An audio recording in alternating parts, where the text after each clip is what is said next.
गिरफ्तार कयो हां छाजो मुझे मालूम है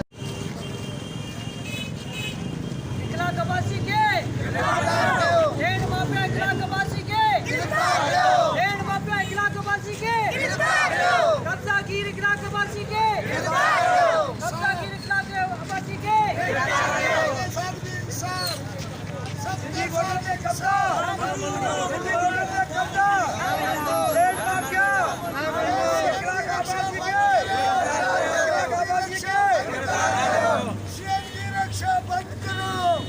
सीएनजी रक्षा बंद करो आया उतां जो समाजी वर्कर भी आया बदनाम ज़माना बिल्डर बदनाम ज़माना लैंड ग्रेबर इखलाक अब्बासी असां ॻोठाणनि खे तमामु घणो तंग करे रहियो आहे। उन्हनि जी असांजे मियां खान मरी ॻोठ जे भरिसां का स्कीम आहे, उहा स्कीम हाणे त पूरी थी चुकी आहे, प्लाट वेकिरो करे चुको आहे। हाणे उहो वेकिरो कंदो कंदो असांजे घर ताईं अची पहुतो आहे, असांजे अजनि ताईं अची पहुतो आहे, असांजे कखनि ताईं अची पहुतो आहे। हाणे हू चाहे थो त आऊं हितां जा जेके मक़ामी माण्हू आहिनि उन्हनि खे पंहिंजा घर ख़ाली करायां, पंहिंजा अजा ख़ाली करायां ऐं उन्हनि ते आऊं पाण क़ाबिज़ थियां। हू मुख़्तलिफ़ पाण ऐं पंहिंजे कारंदनि जे हथां असांजे ख़िलाफ़ु इंतकामी कार्रवाइयूं करे रहियो आहे, असांजे ख़िलाफ़ु केस करे रहियो आहे। कोर्टनि में बि उन केस कया आहिनि। असां जेकॾहिं पंहिंजे घरनि में वञी नथा सघूं, हीअ एॾो असां सां ज़ुल्म करे रहियो आहे। असांजा रोड रस्ता बंदि करे रहियो आहे, हीअ असांजे रोडनि ते मिटियूं लाराए डंपर लाराए उहो बंदि करे रहियो आहे। 15 ते कॉल करे असां ॻोठाणनि खे जेको आहे सो धमकाए थो, असांजे ख़िलाफ़ु FIR काटे थो ऐं कोर्ट में असांजे ख़िलाफ़ु कूड़ा केस करे थो। असां जेके हितां जा मक़ामी माण्हू आहियूं, सदियुनि खां हिते जा रहवासी आहियूं ऐं हिते रहूं पिया, सभु हिते रहनि था, मक़ामी माण्हू कराची जा आहियूं। असां इहो मुतालबो था कयूं त पंजाबी इखलाक अब्बासी खे फ़ौरन गिरफ़्तार कयो वञे ऐं असां मक़ामी माण्हुनि खे तहफ़ुज़ फ़राहम कयो वञे, असांजे घरनि खे तहफ़ुज़ फ़राहम कयो वञे। महिरबानी। इखलाक अब्बासी के गिरफ्तार कयो गिरफ्तार कयो। अस्सलाम वालेकुम। असांखे इखलाक अब्बासी तमामु तंग करे रहियो पिया। असां उतां जा रहायशी माण्हू आहियूं, बेगुनाह असांजे रस्तनि ते मिटी उछलाए असांखे तंग कयूं थो वञे पियो। असांखे काफ़ी टाइम वठी परेशान कयो अथई। असां सां बड़ाए महिरबानी करे असांजी मदद कई वञे। असां IG सिंध साहिब खे चऊं था, सिंध हुकूमत खे चऊं था असांखे तहफ़ुज़ मिलियो वञे। असां सां नाजाइज़ी आहे, असां थोरो बि मिटी विझरायूं था बारिश जे करे, असां ते 15 ते कॉल करे पुलिस घुराए असांखे परेशान कयो थो वञे। महिरबानी। असीं ॻोठ मियां खान जा रहायशी आहियूं ऐं उते जेको बिल्डर आहे इखलाक अब्बासी जेको कब्ज़ा माफ़िया आहे, काफ़ी अरसे खां उते ॻोठ जे पासे में वेठो आहे ऐं हाणे पंहिंजी ज़मीनूं खपाईंदो ॻोठनि जे पासे में अची पहुतो आहे। ॻोठ वारे खे हू तंग करे थो, बिला वजा कूड़ियूं भतनि जो दरख़्वास्तूं जमा कराए थो वञे ऐं ॻोठ वारनि खे थाणनि जा ऐं SP ऑफिसर जा चकर कटाए थो, ज़हनी टेंशन ॾिए थो। ऐं हिन बरसातुनि में कई बरसातूं हुयूं, माण्हुनि जा घर किरी पिया ऐं कई घटनि में माना खॾा थिया। अगरि उहे मरामत करनि था या डंपर या मिटी लाराइनि था, 15 फ़ोनूं करनि था ऐं हिन जेका कारींदा आहिनि, जेका चमचा आहिनि, उन जे ज़रिए ई कराए थो ऐं ज़हनी टेंशन ॾिए थो हर ग़रीब माण्हू खे। इन करे हिन पोयां कुझु माण्हुनि जा हथ आहिनि, तंहिंजे करे करे थो ॻोठ वारा जेका प्लाट ग़रीबनि में फुरण चाहे थो ऐं लिहाज़ा इनखे रोकियो वञे। असीं सभु मुख़्तलिफ़ ॻोठ आहिनि उते, 3 ॻोठ आहिनि पिपरी जे अंदरि, अहिड़ा लैंड माफ़िया जेका आहिनि, जेका ॻोठ वारा इलाही तंग करे रहिया आहिनि। इन जे पुठियां कंहिंजो हथु आहे या तहक़ीक़ात कयो वञे, आख़िर छो ग़रीबनि खे तंग करनि था ऐं इनखे गिरफ़्तार कयो वञे ऐं इनखे ऐं सज़ा ॾिनी वञे।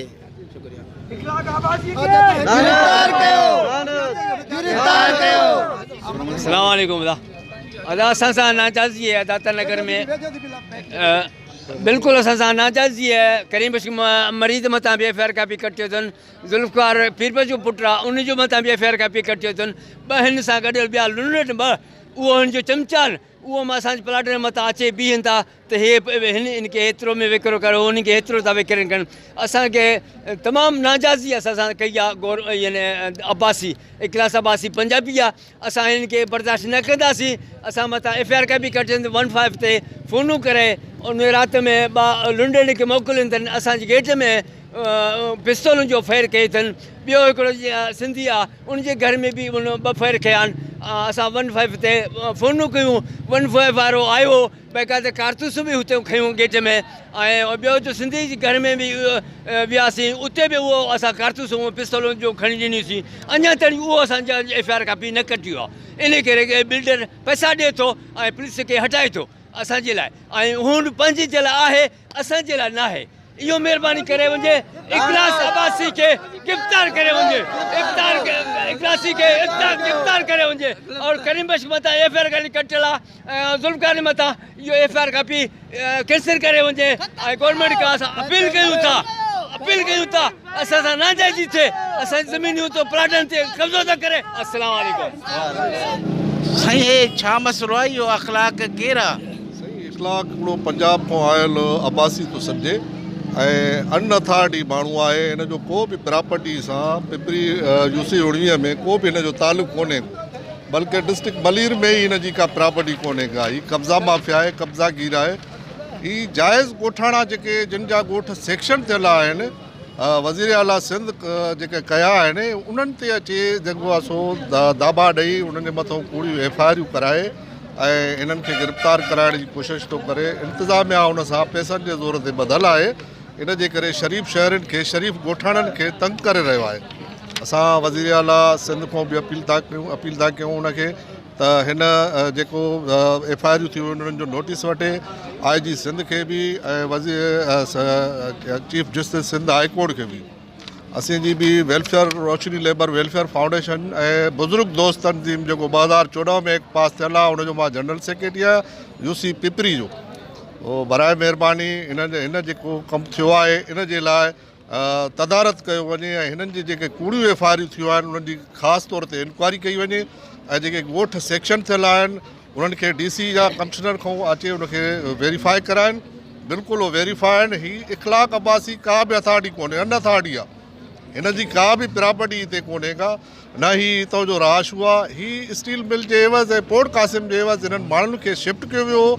अॼु वरी उन्हनि सां ॿीहर ज़्यादती करण जे लाइ नवां माण्हू लैंड लेबर अचे मैदान ते लथा आहिनि। बराए महिरबानी इन्हनि खे मुझो ॾिनो वञे ताकी शरीफ़ शहरी शरीफ़ ॻोठाणा जेके आहिनि पंहिंजी ज़िंदगी बसर कनि। महिरबानी। साईं तव्हां छा था चओ हिन मामले में? अदा इहो इख़लाक अब्बासी जेको पंजाब खां आयल आहे, लैंड ग्रेबर आहे, उहो असांजो जेको ॻोठु आहे मियां खान मरी उनजे भरिसां कब्ज़ा करे रहियो आहे। हाणे कब्ज़ा कंदे कंदे उहो असांजे ॻोठ खे वेझो अची पएतो आहे। असां जेकॾहिं को पंहिंजो घरु ठाहियूं था या अचूं, असांजा रस्ता बंदि कयो। ॻोठु कहिड़ो साईं? मियां खान मरी ॻोठु। अच्छा, तव्हांजो हिकिड़ो ॻोठु आहे या ॿिया बि मुतासिर आहिनि? न, काफ़ी ॻोठ आहिनि उते पंहिंजा। थार कलमती ॻोठ आहे ऐं ॿिया गबोलनि जा ॻोठ आहिनि। मियां खान मरी ॻोठु आहे।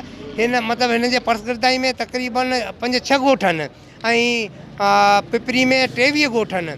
पर हीअ जेको ख़ासि तौर ते 5-6 ॻोठ आहिनि ऐं ख़ासि तौर ते मियां खान मरी ॻोठ ते ई कब्ज़ो करणु चाहे थो ऐं असां ॻोठाणनि खे ई तंग करे रहियो आहे ऐं असांजे ख़िलाफ़ु कूड़ियूं FIR कराए रहियो आहे। मुख़्तलिफ़ माण्हुनि जे हथां मुख़्तलिफ़ माण्हुनि खे ई बीहारे थो, पैसा ॾिए थो। जेके हिन जा कारिंदा आहिनि उन्हनि जे ज़रिए ई FIR असांजे ख़िलाफ़ु कराए थो ऐं कूड़ा केस करे थो। असां ते थाणे ते वञे थो, 15 ते कॉल करे थो। हिन सॼे जेको अमल ई करे रहियो आहे उनजो मक़सदु हिकु ई आहे त हितां जा जेके मक़ामी ॻोठाणा आहिनि उहे पंहिंजा घर अजा छॾे हितां हलिया वञनि ताऊं हिननि जे ॻोठनि ते घरनि ते क़ाबिज़ थी वञा। ऐं हीअ पंजाबी आहे, पंजाब में आयल आहे। असां वज़ीर आला सिंध खे ऐं IG सिंध खे, एडिशनल IG कराची खे, SSP मलीर खे ऐं हितां DSP मलीर खे ऐं हितां जा जेके चूंडियल नुमाइंदा आहिनि उन्हनि खे असां गुज़ारिश था करियूं त असां हितां जा मक़ामी माण्हू आहियूं, असांजी सपोर्ट कई वञे, असांखे जेको आहे सो हिन जे ज़ुल्म खां बचायो वञे ऐं असांजी मदद कई वञे। हुनजी सपोर्ट हिते केरु थो करे? मक़ामी माण्हू आहे को असर रसूं वारो जेको हुनजी सपोर्ट थो करे? मक़ामी माण्हू त हाणे जेकॾहिं असां नाला वठंदासीं त पोइ मुनासिब न रहंदो। मुनासिब छो न रहे? हिकिड़ो माण्हू तव्हां सां गॾु दुश्मन सां बीठो आहे, उनखे लिकाइण मां छा फ़ाइदो? इंतिज़ामिया बि हिन सां गॾु ऐं इंतिज़ामिया आहे ऐं हिन सां गॾु कुझु हिकु लुंड बिरादरी आहे जंहिंखे इस्तेमालु करे थो। लुंड बिरादरी ख़ासि तौर ते इस्तेमालु करे थो ऐं ॿिया जेके हितां जा हीअ असल में माण्हुनि खे पघारूं ॾिए थो, जेके माण्हू हिननि जा आहिनि उन्हनि खे पघारूं ॾिए थो, पघारदार माण्हू आहिनि, उन्हनि खे इस्तेमालु करे असांजे ख़िलाफ़ु कूड़ियूं FIR कराए थो। मुस्तफ़ा लुंड आहे, जंहिंखे आउं सुञाणां बि न, उन मलीर कोर्ट में मुंहिंजे ख़िलाफ़ु हिकिड़ी FIR करण जी कोशिशि कई आहे, 22A जी एप्लीकेशन जमा करवाई आहे।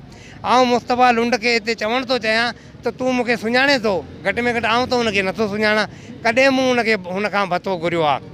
हू भतनि जा केस मक़ामी चंद माण्हुनि खे बीहारे पंजाबी इख़लाक़ अब्बासी असांजे ख़िलाफ़ु जेको आहे कूड़ा केस करे रहियो आहे। असां वस वारनि खां गुज़ारिश था करियूं त असांखे तहफ़ुज़ ॾिनो वञे, असांजी मदद कई वञे। भला तव्हांजो इलाइक़े जा MPA MNA किथे आहिनि? असांजे इलाइक़े जो MPA साहिबु त बसि हाणे छा चऊं, असां उनखे बि असां गुज़ारिश ई करे सघूं था, साजिद जोखियो साहिब खे। तो राब्तो कयो? न, राब्तो असां अञा पहिरीं राब्तो कयो, पहिरीं सॼे मामलनि जी उन्हनि खे ख़बर हूंदी, ऐं हींअर बि असांजा दोस्त उन सां राब्तो करे रहिया आहिनि। असां उनखे बि गुज़ारिश ई करियूं था, साजिद जोखियो साहिब खे, असांजो MP आहे, त उहो अचे। MNA जाम साहिब खे बि असां गुज़ारिश था करियूं उहो अचे ऐं असांजी मदद करे, असांजी सपोर्ट करे। असां पीपल्स पार्टी जा वोटर आहियूं, असां हितां जा मक़ामी माण्हू आहियूं, असांजी मदद कई वञे। साईं अख़लाक़ अब्बासी केरु आहे? इख़लाक़ अब्बासी पंजाबी आहे, जेको असांजे ॻोठ जे पासे में दाता नगर स्कीम ते वेठो आहे। उहो असांखे काफ़ी अरसे खां तंग थो करे, ऐं हींअर उन मुंहिंजे ख़िलाफ़ु इख़लाक़ जेकियूं भत्ते जा छा इहे छा ॾिना इहे दरख़्वास्तूं, असीं मज़ूर माण्हू, असां कॾहिं भत्तो घुरियो आहे? हिन खां 2 दरख़्वास्तूं मुंहिंजे ख़िलाफ़ु ॾिनियूं आहिनि, जो पुलिस असांखां वेरीफाई करायूं। असां पुलिस वारे ॻाल्हायोसीं, असां कॾहिं माण्हू खां भत्तो घुरियो आहे? पुलिस चए थी हीअ ॾे थो, असीं छा करूं? वञी मथे ॾेई थो अचे, असांजे कमु आहे वेरीफाई करणु। ऐं उनखां बाद ॿियनि ॻोठनि में मुख़्तलिफ़ माण्हू मथां FIR कटायूं। हीअ इब्राहिम भाई आहे, हिन जे मथां हिकिड़ो लुंड आहे, मूंखे नालो नथो अचे, न हिन ॾिठो आहे की मुस्तफ़ा, हिन ॾिठो आहे न की असां कॾहिं हुनखे ॾिठो आहे। हुन वरी कोर्ट में वञी दरख़्वास्त ॾिनी आहे की मूंखां जेको आहे इब्राहिम भतो घुरियो आहे। अहिड़ा तरीक़ा उहो इस्तेमालु करे थो ताकी माण्हू खे ज़हनी टेंशन ॾिए थो, ताकी ज़हनी टेंशन ॾिए, उहो हिन सां राब्तो करे या घर छॾे या हिन खे को भतो ॾिए। इहो बि हिकिड़ो इख़लाक़ अब्बासी जो भतो वठण जो हिकिड़ो तरीक़ेकार आहे कि पहिरें टॉर्चर कर, ज़हनी टेंशन ॾिए माण्हुनि खे, ताकी उहे माण्हू मूंसां राब्तो करनि या 4 पैसा ॾियनि या पंहिंजा प्लाट छॾनि।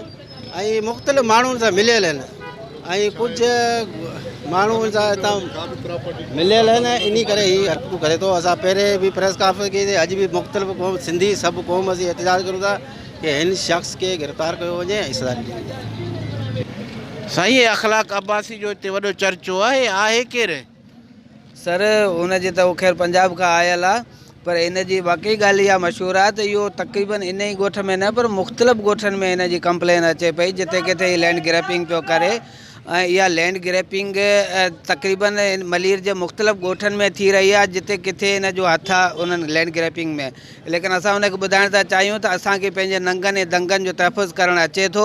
अगरि हू पंहिंजी इन हरकतनि खां न मुड़ियो त असां कानून खे हथ में खणी सघूं था, छो त असांजा नंग ऐं दंग गैर महफ़ूज़ थींदा त असां कंहिंखे बि महफ़ूज़ रहणु कोन ॾींदासीं। सो इन करे असां चूंडियल नुमाइंदनि खे ऐं आला इख़्तियारनि खे अपील था कयूं त हिन खे लगाम ॾियो, ॿिए सूरत में हिन जे ख़िलाफ़ु असां हर क़िस्म जी जदोजहद कई वेंदी। तव्हां पंहिंजे चूंडियल नुमाइंदनि सां ॻाल्हि कई? हाँ, चूंडियल नुमाइंदनि वटि इन ॻोठ समेत मुख़्तलिफ़ ॻोठनि जूं कंप्लेनूं वयूं आहिनि, लेकिन उहो ख़बर न आहे छो इनखे एतिरो हल्को वठी रहिया आहिनि। लेकिन इहो आहे त असां वरी बि हिकु कमेटी तश्कील ॾिनी हुआसीं, जेका इन्हनि सभिनी चूंडियल नुमाइंदनि सां मिलंदी ऐं उन्हनि खे हिन ॻाल्हि जी यकीनदानी कराईंदी त ॿिए हिननि माण्हुनि खे रोकियो वञे, हिननि खे लगाम ॾिनो वञे। ॿिए सूरत में मुख़्तलिफ़ माण्हुनि खे रोकणु हर कंहिं माण्हूअ जे वस में न आहे हूंदो, उन्हनि जा नंग ऐं दंग गैर महफ़ूज़ थींदा त केतिरा ई चूंडियल नुमाइंदा ख़ुदि बि गैर महफ़ूज़ थी सघनि था। हा साईं, अख़लाक़ जो छा मसइलो आहे? साईं अख़लाक़ जो त हाणे सभिनी दोस्तनि खे ख़बर आहे त उनजो मसइलो इहो लैंड ग्रेबर आहे, ऐं उन हमेशह हिते जे मक़ामी माण्हुनि जे प्लाटनि ज़मीननि ते उन कब्ज़ो कयो आहे। पर इहा हुनखे भुल आहे त आउं हर दफ़े फबंदुसि इंशाअल्लाह ताला। इहो इब्राहिम कलमती वारो हीउ मसइलो हुनखे अहिड़ो ॻिची में पवंदो जो हुनजे तसवर में बि इहा ॻाल्हि कोन्हे त को मूंखे इहो अहिड़ो ॻिची में पवंदो, छो त उन सां उहो इन में जेको सो पिपरीअ जे इलाइक़े में उहो कहिड़ो बि कास्ट रहियल कोन्हे जंहिंसां हुनजो जेको सो इहो तज़ाद कोन्हे। पर वक़्तु हुनखे ॿुधाईंदो। असांजी आल कलमत वेलफेयर एसोसिएशन जेको आहे सो उन्हनि हिकिड़ी कमेटी तश्कील ॾिनी आहे। अॼु साजिद साहिबु हुन जेको सो हुनखे टाइम ॾिनो आहे, इंशाल्लाह असीं उन सां मिलंदा। हर प्लेटफॉर्म ते असां इब्राहिम कलमती जो जेको सो साथ ॾींदासीं, चाहे असांखे कहिड़े बि वे में वञिणो पियो, पर असीं इन लैंड ग्रेबर खे मुंहुं तोड़ जवाबु ॾींदासीं। मतलब कलमत कमेटी छो ॿियूं बिरादरियूं आहिनि न, सभिनी खे छो मिलाए गॾिजी तव्हां हिकिड़ो जदोजहद छो नथा कयो? असांजी इन ॿुधो कलमत जो मसइलो इहो आहे त असांजी हिकिड़ी कलमत सोशल वेलफेयर एसोसिएशन ठहियलु आहे।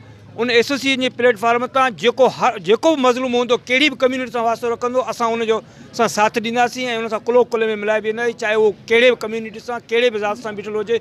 ऐं छो त असांजो जेको भलाई जो इदारो आहे उहो हर मज़लूम जो जेको सो साथारी आहे उनजो साथ ॾींदो। ठीकु आहे।